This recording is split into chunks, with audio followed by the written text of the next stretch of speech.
Hey class, in today's lesson we're going to talk about right triangle trigonometry, which is found in section 4.3 part 2. Our objectives are to use the fundamental trigonometric identities and to use a calculator to evaluate the trigonometric identities. So there are quite a few trigonometric identities. With the reciprocal identities, we technically already knew them. Especially with cosecant, secant, and cotangent. But we may not have thought that, for example, sine is also just considered the reciprocal of cosecant, and that cosine theta is the reciprocal of secant theta, and that tangent theta is the reciprocal of cotangent theta. We often forget about those three. So essentially, when you write the reciprocal identities, your numerator will always be 1, and then its denominator is the reciprocal or its matching pair when you think about its reciprocal technically. Quotient identities, we knew that tangent theta was sine over cosine, and we also should know then that cotangent theta is the reciprocal, which is cosine theta over sine theta.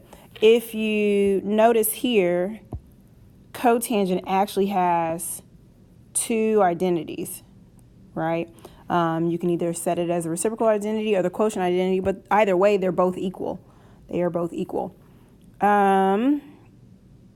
And then we have our Pythagorean identities at the bottom. Sine squared theta plus cosine squared theta equals 1. And then we have 1 plus tangent squared theta equals secant squared theta. And then we have 1 plus cotangent squared theta equals cosecant squared theta.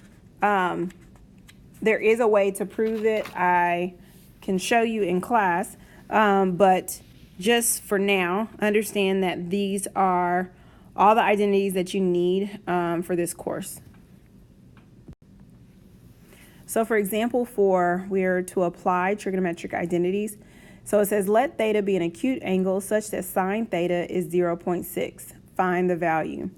So since it specifically says up here to apply the trigonometric identity, okay, and then to find the value of cosine, essentially what we want to do is use a formula that includes sine and cosine.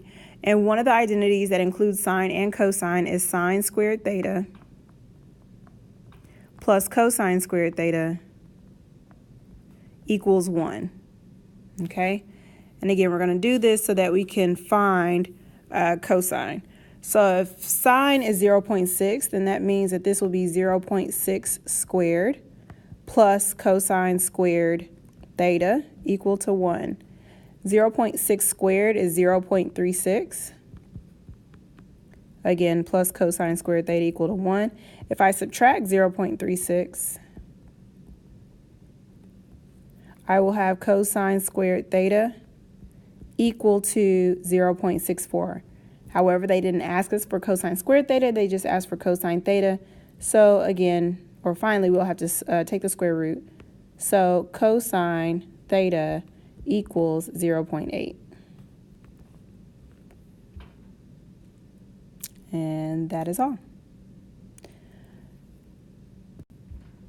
For example 4, it says from example 4, or sorry, for try 4, they're saying, referring to the last example 4, to find tangent theta. All right, so as a reminder, they told us that sine theta, that sine theta was equal to 0.6, and we just found out that cosine theta was 0.8. So then if they're asking us to find tangent theta, well, if you know sine and cosine, then technically you know tangent theta, because tangent theta is nothing but sine theta over cosine theta. And sine theta is 0.6, cosine theta is 0.8, so if you reduce that, you get 0.75. And that's it. So again, all we're doing is applying the trigonometric identities that we know based off of information that we've received. Okay, so here it says use the trigonometric identities to transform one side of the equation into the other. This is technically a proof, right? Like from geometry, it's a proof. So on the left-hand side, I see multiplication. I see a binomial being multiplied to another binomial. So what I want to do is I want to multiply it using the area model or the box, okay?